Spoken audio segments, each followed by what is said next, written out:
కరీంనగర్ జిల్లాలో యాసంగి పంట వరి కోతలు ఊపందుకున్నాయి. పలుచోట్ల కొనుగోలు సెంటర్లు ప్రారంభించారు. అయితే వడ్ల కొనుగోలు కేంద్రాల్లో కనీస సౌకర్యాలు లేకపోవడంతో రైతులు ఇబ్బంది పడుతున్నారు. రైతులు సేద తీరేందుకు నీడ కల్పించేలా ఎలాంటి ఏర్పాట్లు లేకపోవడం, చాలా చోట్ల తాగునీటి వసతి కూడా లేకపోవడంపై అన్నదాతలు ఆగ్రహం వ్యక్తం చేస్తున్నారు. ఏటా ఇదే సీజన్లో అకాల వర్షాలు కురిసే ప్రమాదం ఉండడంతో అవసరమైన టార్పాలిన్లు అందుబాటులో లేకపోవడంతో రైతుల్లో ఆందోళన వ్యక్తమవుతోంది. ఉమ్మడి కరీంనగర్ జిల్లాకు తెలంగాణ ధాన్యాగారంగా పేరుంది. ఉమ్మడి రాష్ట్రంలోని అత్యధిక ధాన్యం పండిన ప్రాంతంగా రికార్డులు సృష్టించింది. ఈ సీజన్లో 10 లక్షలకు పైగా ఎకరాల్లో వరి సాగు చేశారు రైతులు. 90,000 మెట్రిక్ టన్నుల ధాన్యం దిగుబడి అంచనా. అందుకు తగ్గట్టుగా కొనుగోలు కేంద్రాలు ప్రారంభించారు. కొన్ని ఐకేపీ సంఘాల ద్వారా, మరికొన్ని ప్రాథమిక వ్యవసాయ సహకార సంఘాల ద్వారా, మరికొన్ని DCMSల ద్వారా ఏర్పాటు చేశారు. ఇంతవరకు బాగానే ఉన్న తీరా ధాన్యం సెంటర్లకు తెచ్చిన తర్వాత ఏర్పడే సమస్యలే రైతులను ఆందోళనకు గురి చేస్తున్నాయి. రైతులు కొనుగోలు సెంటర్లలో రోజులు తరబడి ధాన్యం అమ్ముకునేందుకు పడిగాపులు కాయాల్సి వస్తోంది. 45 డిగ్రీల ఉష్ణోగ్రత, వడగాల్పులు అన్నదాతలను ఉక్కిరిబిక్కిరి చేస్తున్నాయి. ఇప్పటికే రాష్ట్రంలో 2 రైతులు ధాన్యం కొనుగోలు సెంటర్లలో వడదెబ్బతో మృత్యువాత పడ్డారు. దీంతో చాలా సెంటర్లలో రైతులు చెట్ల కింద సేద తీరుతున్నారు.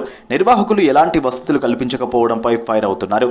తాగునీరు కూడా అందుబాటులో ఉండడం లేదంటున్నారు.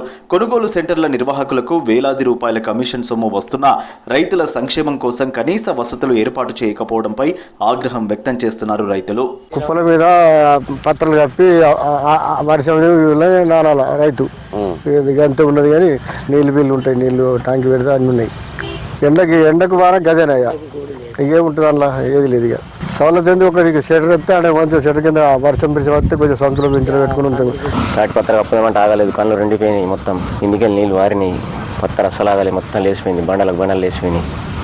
తాటి పత్రాలు ఇత్తలు ఏమి ఇత్తలేరు, మంచిగా నీడ లేదు, షెడ్ ఉంటే మంచిగా ఉంటుంది. కొనుగోలు కేంద్రాల్లో మరో ప్రధాన సమస్య టార్పాలిన్ కవర్లు. ధాన్యం కాపాడుకునేందుకు అవసరమైన టార్పాలిన్లు లేవంటున్నారు రైతులు. అకాల వర్షాలు కురిస్తే పంట తడిసిపోతుందని ఆందోళన చెందుతున్నారు. ఇప్పటికే భారీ వర్షాలతో పంట దెబ్బతిని నష్టపోయారు. ఇప్పుడు సెంటర్లకు తెచ్చిన వడ్లు తడిస్తే మరింత నష్టపోయే ప్రమాదం ఉంది. దీంతో మళ్లీ వర్షాలు పడితే ధాన్యం తడవకుండా బయట టార్పాలిన్లు రోజుకి 20 రూపాయల అద్దెకు తెచ్చుకుని వడ్ల రాసులపై కప్పుకుంటున్నారు.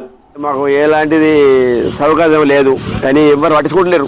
మేము ఆనలో ఉండుడే, ఎండాలు ఉండుడే. మేము ఉండేందుకు వర్షంలో ఉండుడే.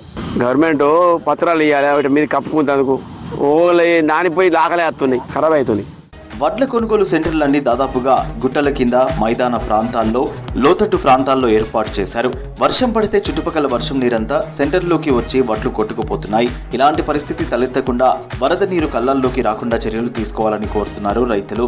గతంలో చాలాసార్లు ఇదే పరిస్థితి ఎదురైనా కనీసం వాటి నివారణకు చర్యలు తీసుకోకపోవడం పట్ల విమర్శలు వస్తున్నాయి.